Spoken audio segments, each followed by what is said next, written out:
Mr. Speaker, colleagues, as is customary, I rise to make my contribution to Budget 23. Allow me to extend thanks to the committed but underpaid public servants for the hard work in the preparation of the budget. The nation is aware and will not fault our public servants for the contents in this budget, which is not fit to be associated with one of the fastest growing economies in the world. Mr. Speaker, Budget 2013 is simply a numbers budget. Their disposal, so they simply cobbled together some projects and announced the country's largest ever budget. There are no policy statements in the budget. There's no planning or vision. Most, if not all, of the capital projects included were conceptualized, designed under the coalition government, but they shamelessly, sir, seek to take credit for. You're going to withdraw that shamelessly.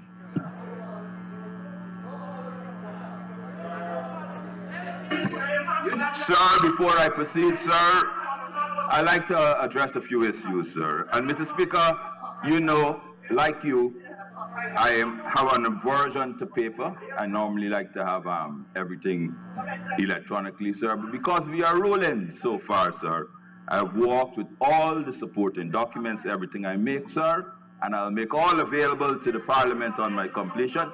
And I hope, sir, because there's all here. Thank you very much, Mr. Speaker. Mr. Speaker, I'd like to address an issue that the government keeps repeating, that the life and death of the Amaila Falls project, sir, this project, sir, was mentioned in all four of the government's budgets. However, it's no closer to commencement, with all efforts thus far falling short. It is time that the record is set straight once and for all. Not for the members on that other side, sir, they don't care, but for the younger MPs on my side of the House, sir, and the general public. Mr. Speaker, here are some facts, and I am running through the facts very quickly. April, we're coming to that, sir. April of 1998, the people, sir, I hope I could use his name, to undertake feasibility studies in Amaila Falls, sir. In December 2001 and requested the issuance of a license. In July 2002, an interim license to Synergy Holding was issued despite an adverse report on the soundness of the project from their own consultants, sir, in July 2002. Sir, one of your consultants, Keen Consulting Inc., if you want to know, sir. So let's fast forward.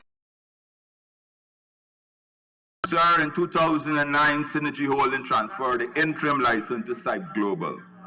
In March 2010, the PPP received 4 bids for the access road. So I'm just quickly going through, and they awarded a contract to Synergy Holding for the access road for $15.4 million, even though that company had no previous experience in road building, sir. Mr. Speaker, the PPP's consultants, sir, and you're not allowed to mention names, but if they force me, I will, indicated, and I quote, sir, that the appropriate process was not followed, as the evaluation was at best a qualitative assessment with too many unknowns, as the recommendation cannot stand scrutiny, sir. That's the recommendation to appoint Synergy Holding. Sir, but they proceeded, nevertheless, sir, to award the contract. Of course, the Synergy Holding contract was terminated in July 2012, having only completed 30% of the work, sir. That road ended up costing Guyanese taxpayers by the end of 2015, when we came to power, $45 million US, sir. $30 million US more. Reckless spending, sir. Sir, we're talking about this shortly. Letter. However, it was subject to certain caveats, mainly the financial and technical viability of it. Sir, the vote, you must note, sir, whatever they tell you, it was never ever approved by the IDB board. All the IDB agreed financing. The IDB indicated that they were unwilling.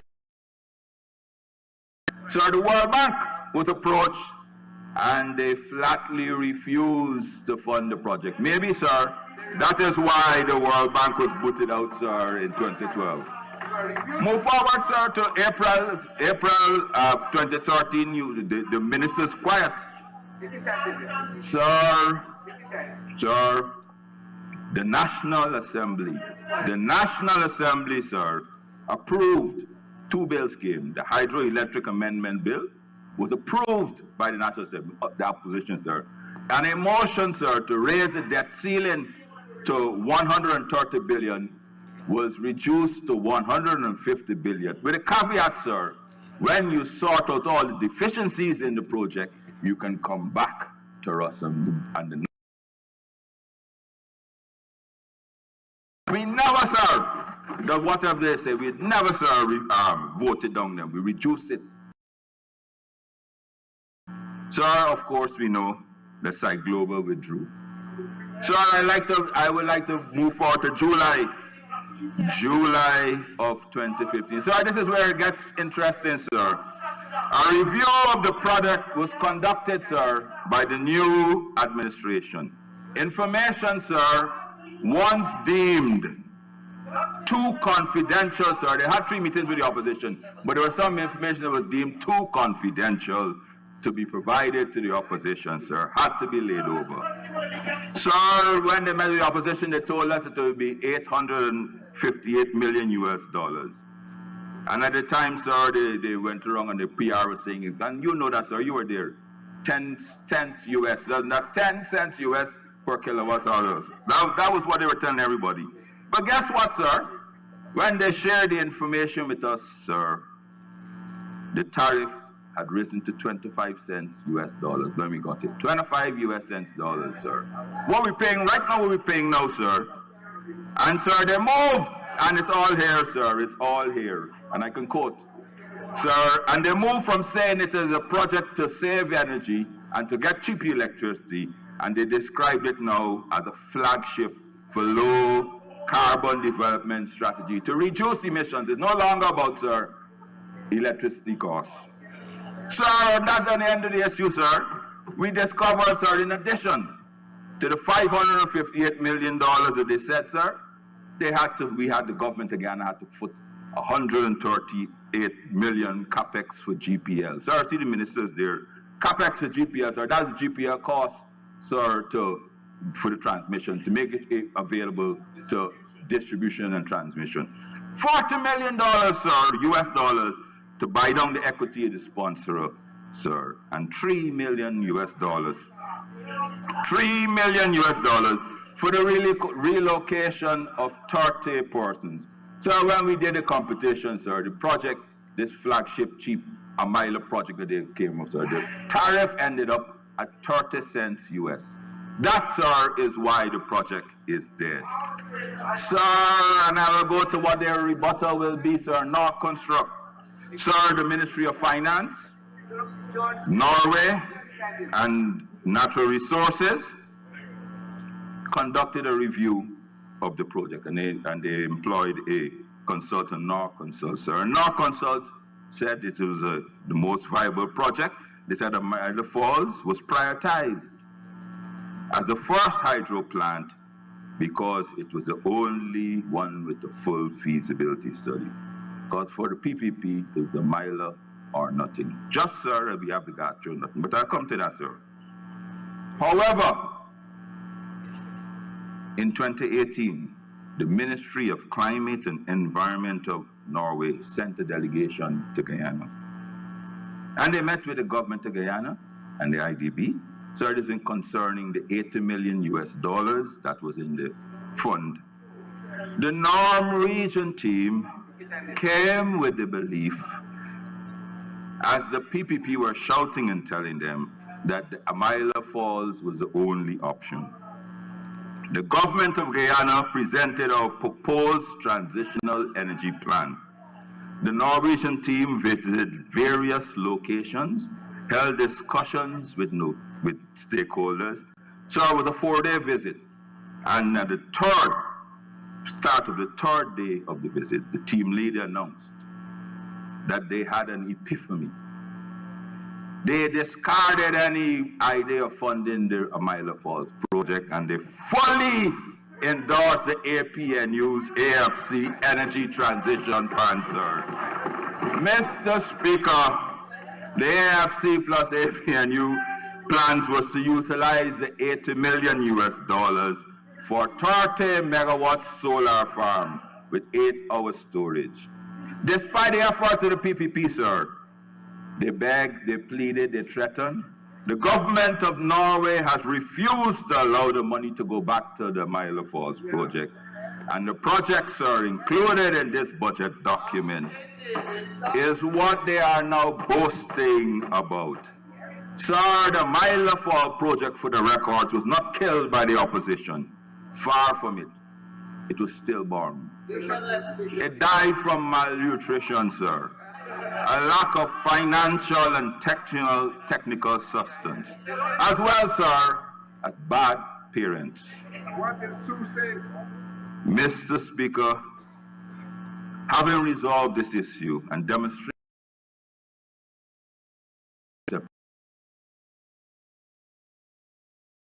project, but I'm going to blaming others for the failures, allow me to address a few things in Budget 2023. Public Works, sir. The Honorable Minister of Public Works in his presentation regaled the House on the size of his budget for miscellaneous and urban roads, made light of the money available, sir, to the then Ministry of Public Infrastructure as opposed to what he has in its details.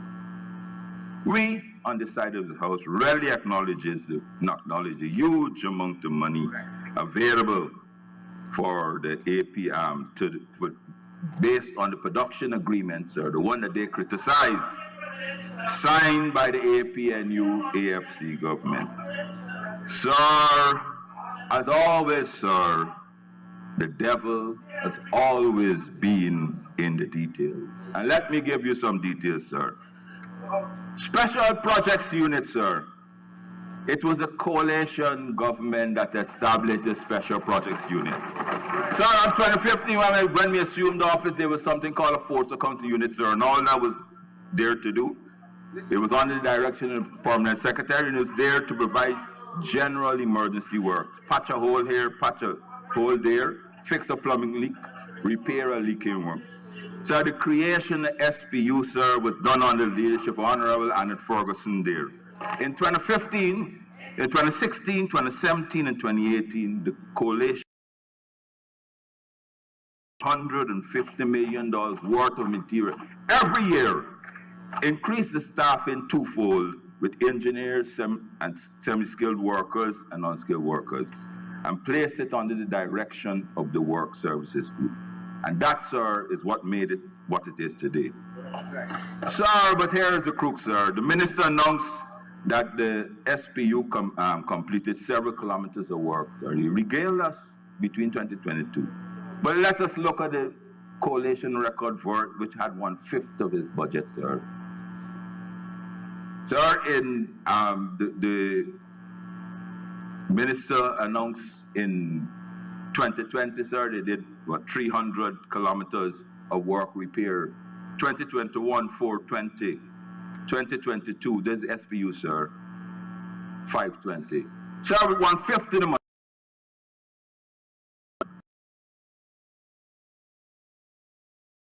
SPU did 410 kilometers, sir. More than they did with the monk to double the money.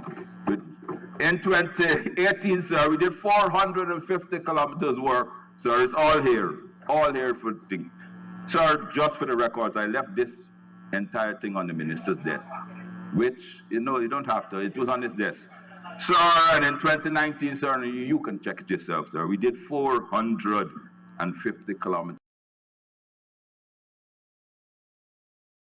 The better quality, excellent value for money. Mr. Speaker, the money expended by the PPP on sea defenses. The Honorable Minister announced that since coming to office, his ministry, sir, completed 5.4 kilometers of new work, rehabilitated 1 kilometer of sea defense, and maintained 81 kilometers of sea defense, sir. But this law, and this was done to loud applause, sir, his colleagues. Once again, the devil is in the details, sir. But let us compare the APNU, AFC's government 2017 to 2019 track record. Without any oil money, with 50th budget, sir, we did 13.8 kilometers of new work. 50.3 kilometers of rehabilitation work, sir, and 253 kilometers of maintenance work. Chalk to cheese, sir. Value for money and prudent spending. No kickback for the boys. Yes, sir, the PPP never had such vision. To a higher standard, sir. I would like to move on to urban roads. Same thing, regale us of what he did. Sir, this is what the PPP did in urban roads. Sir, but 5 times the budget of the APNU. 2020, 6.4 kilometers. 2021, 3.6 kilometers. 2022, 18.3 kilometers. Sir, here is what the coalition did, sir, in 2017. 20.22 kilometers in 2017. 21.1 kilometers in 2018. Sir, of course, we fell down in 2016, sir. We did 16.6. Sir, in the 3 years, 2017 to 2019, sir, it's all here. The coalition administration completed 58 kilometers of road works in urban areas. Compared to the 3 years of the PPP, sir, with all the money they have, they've only done 28.13, sir. How is that, Minister, for lethargic and do little state? Mr. Speaker, one might be wondering why such a lethargic approach to urban centers by the PPP. However, one must just look at the voting patterns in urban areas to understand why the citizens are not being served efficiently, sir, in this biggest ever budget. So we go to miscellaneous roads. And he said, sir, the minister said that in the 5 years, sir, in the 5 years of the APNU, the coalition his 45 billion, and he was like triumphant. Sir, I admit, they did more than us, but we, sir, as I said, the devil's in the details. Sir, in 2020, in miscellaneous road, they did 80 kilometers, that's according to the minister. 2021, 117. In 2022, 219. Sir, with 1/5 budget, here what we did. In 2018, 60 kilometers. 2019, 72 kilometers. 2019 did 165 kilometers of road. Sir, and that cost the people of Guyana $46 million per kilometer. Sir, the PPP have done, sir, the PPP has done 562 kilometers, sir, at double the cost. $92 million per kilometer. More than double the cost with half the quality. One can only wonder where the extra money is going. Mr. Speaker, what makes it worse, sir? What makes it worse? In 2022, sir, of the 290 kilometers of road, they said, sir, as minister, as here, sir, only 55 kilometers were actually. You're getting back your time. You're getting back your time. I hear shouts is stupid and are you stupid? The word is on parliamentary. I think Chief Whip's gonna contain their people.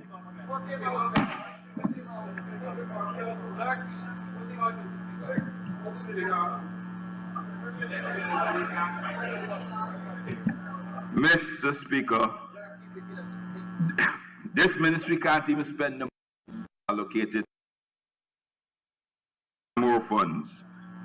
Money, sir, sir, for friends, family, and favorites. And I said, sir, as I said in 2020 budget, the boys, sir, are back in town.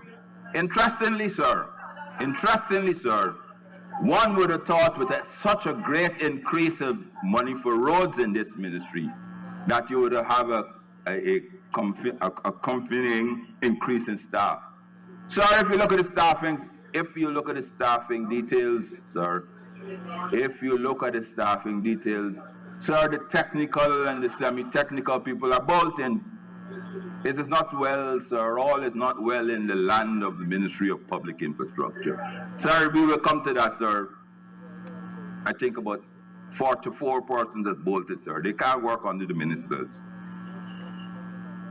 Mr. Speaker, that may explain why it took the ministry 8 months and a personal visit by the minister to discover that a contractor, after collecting $22 million advance, never one day turned up for work.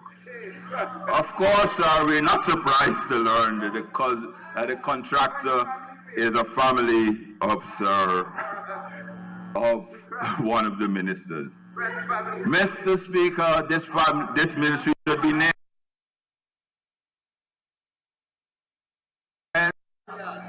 family and favorites. Since every friend, family, and favorite has been awarded multi-billion-dollar contracts, no matter your experience, sir. In 2020, if you are a race car driver, no worries. You will be awarded a contract under the new Ministry of Friends, Families, and Favorites. If you are dealing gold and metals, no worry. You'll be awarded a contract under the Ministry of Friends, Family, and Favorites. In 2020, sir, if you were a joker on social media, no worries. You'll be awarded a contract under this ministry. In 2020, promoter, or you would be awarded a contract under this ministry. If your son, daughter, wife never built a road before, no worries. You'll be awarded a contract under the Ministry of Public Infrastructure.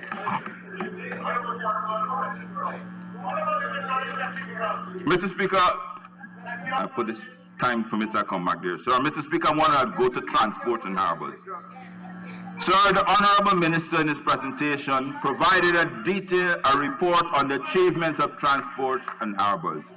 He indicated that all their liabilities have been cleared.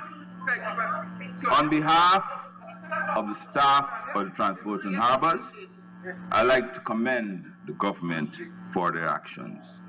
However, what the minister did not say, sir, is that the PPP are clearing up the mess that they created, sir. And here are the liabilities of Transport and Harbors, sir,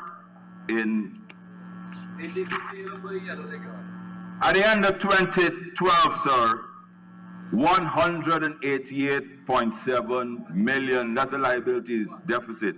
At the end of 2013, this here, sir, you have a copy of it if you want it. At the end of 2013, sir, $296.3 million. That's what it is. So at the end of 2014, $258.6 million in deficit, sir. At the end of 2015, it was, sir, in the hole, sir, you don't worry. The $195.4 billion, sir, in the red. Sir, at the end of 2015, sir, it's all here.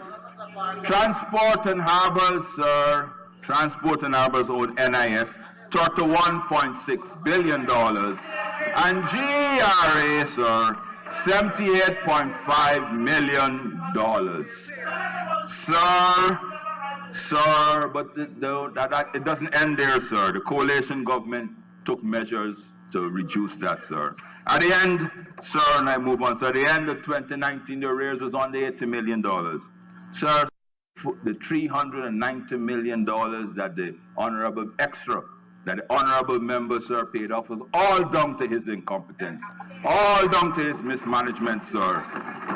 And they come and they want to be applauded, sir, for clearing up the doo-doo they created, sir. Sir, let us speak about dry docking of vessels, sir. And he made a thing, sir, under the coalition, MV Barima, Kimbia, Sandaka, Koala, Sabanto, Maruka, Lady Lord Court, Malali, MV Paraki were all dry docked and renovated. Sir, we even took out the MV Kimbia, which was languishing for 3 years before we got there, sir, and put it back into operation.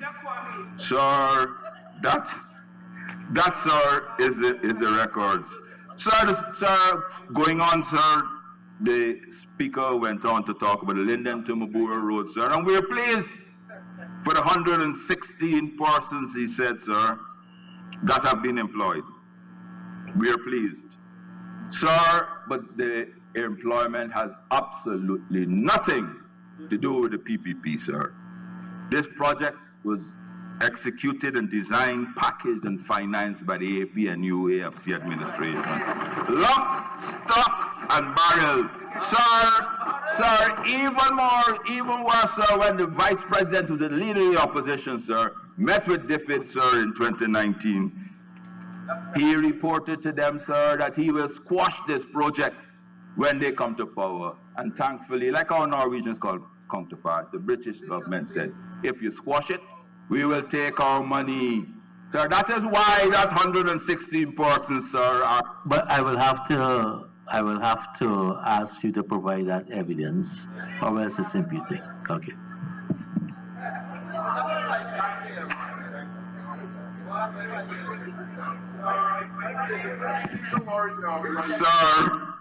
Sir, I love the rap to continue me. Normally I get lots of heckles. Sir, the Wisman, the Kubukari Bridge. Sir, these designs for these bridges have been completed since 2019. Public consultations held with the persons requirement, the citizens of Region 10, Region 8, who give their input and their blessings. Sir, it hasn't started yet. Sir, even more, sir, the Honorable Minister, sir, was proud to announce that the PPP are building new offices to house 6,000 person workers away from the city to ease the congestion. What he did not say, sir, nowhere in the PPP manifesto, nowhere in any document ever produced or can be produced, sir, prior to now, that this project was ever there. Sir, where they got this project from, sir? The coalitions, sir, 2017, so they didn't even have a developmental program. 2017 to 2025, sir, developmental plan. Here it is. Here it is, sir. Entire new, sir, they didn't even change. They didn't even change the location, sir. They didn't have the vision of the thing, but it's right here, sir. And I challenge them, they have them to come and speak about it. We did it since 2016. Sir, they have the money, all they did is pull out our program, sir.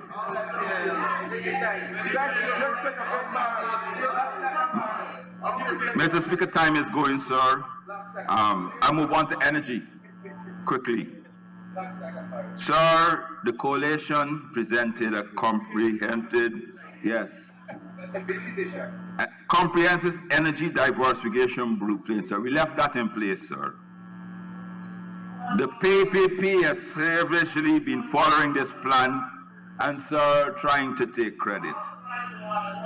Except, sir, the remodel gas to shore project, every single one of the energy projects has been conceptualized, designed, packaged with funding by the APNUAFC administration.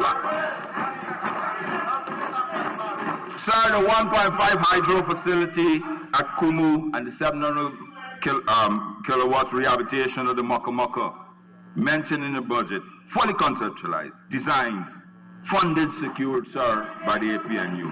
Sir, the 1.5 solar farm in Bartica, the 0.75 farm in Wakenham, the solar farms in Letham, Madia, Linden, as well as the solar at Mabaroom, as well as solar panels for the interland community. All, sir, all were fully conceptualized, designed, including funding, sir, by the coalition. Sir, the truth is, sir, and it's all here, the truth is, the PPP are visionless.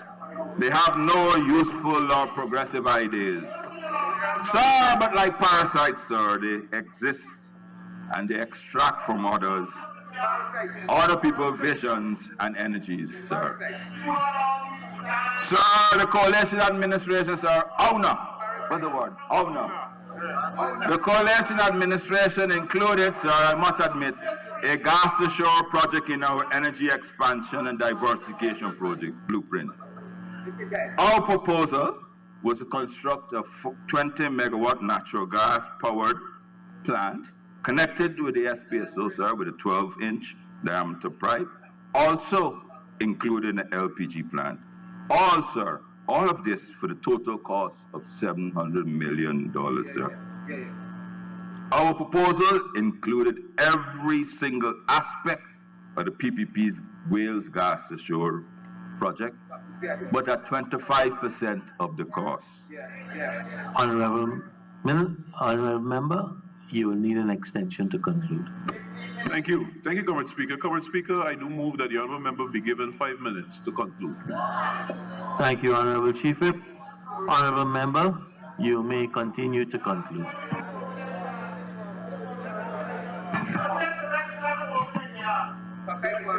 Sir, I think, sir, time flies when you're having fun. Sir, the same operator who will be constructing the pipeline for the PPP, sir, was constructing it for her. The same size of pipe, sir. The pipeline remains the same. The size of the LPG plant remains the same. Sir, the only difference is the location and the PPP. These two factors combined, sir, has added an additional $2 billion and counting to this project, sir. Sir, in similar fashion to the Amaila Falls, sir, the PPP has announced when completed, sir, the reason why I went through it is to let the people know what they announced, facts versus reality. And they have announced that the project will produce power at 20 cents, or 5 US cents when completed, sir.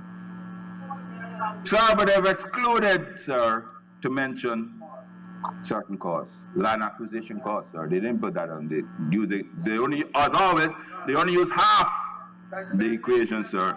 GPL, sir, I just told you, sir, the capex for GPL for Amaila Falls, $134 million US. Sir, they haven't included that in the computation. Sir, they haven't included the cost for redundancy, sir. Every year, the pipeline has to be done for 3 to 4 days for maintenance.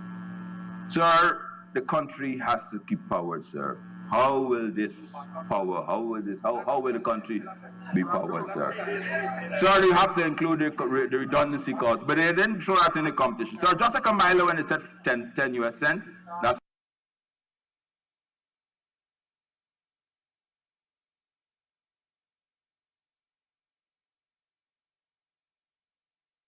cost.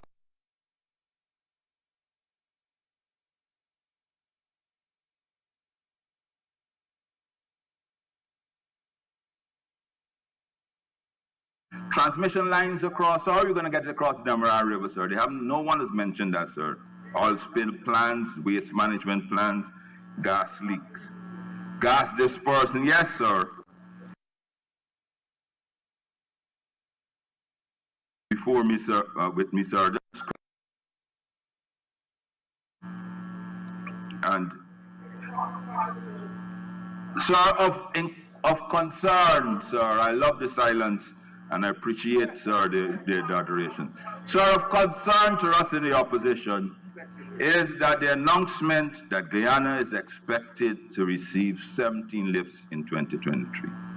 Sir, in 2018, the government of the ExxonMobil, sir, presented to the government of Guyana the cash flow analysis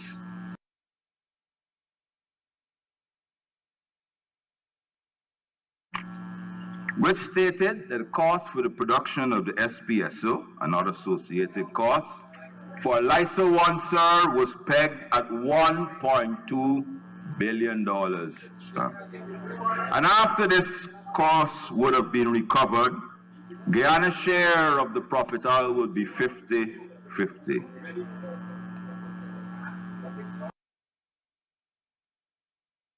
At 70 US cents per barrel, producing 120,000 barrels per day. Sir, they have now increased that by 20,000 barrels a day, sir, without even telling anyone. Sir, so they're producing 140,000 barrels a day, sir. The average price of a barrel of oil, which is 16% increase, average price now between 2020. Sir, as I should mention in this projection, which you will get, sir, so don't need to ask. Sir, the full payback, sir, right here.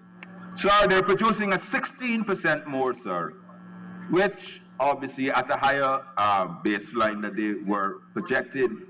Sir, we're supposed to know, sir, I expected now, by now, we would have been in the cost recovery 50-50 stage, sir. Yep. Sir, the government has failed to even, the minister has failed to even address that. Sir, they haven't even addressed, sir, the audits. Sir, it is our contention, sir. It is our consensus, sir, that by now, the cost for LISA 1 should have been fully recovered and the Exxon should have fully recovered their production investment. Sir, the country, sir, by now supposed to be enjoying 50-50 profit share on profit oil, sir. Sir, if this is not the case as it is now, sir, the government should inform the House on the status of oil recovery and cost oil for LISA 1. And when, sir, when are we expected to commence full equitable share on this project? Mr. Speaker, in conclusion, yes, sir. The opposition will support the government, sir, in any issue defining constitutional reform provisions that will result in a bipartisan approach to address our national challenges and opportunities. We will support, sir, new systems of government which will facilitate an equitable distribution of our national patrimony. That's right. We will support any budget that does this, that does not only look good on paper, but can actually input and raise the standard of living of our people in a real and tangible way. Unfortunately, sir, Budget 2023 falls short of these modest measures and cannot gain our support in the current format. I thank you, sir. Thank you very much, Honorable Member.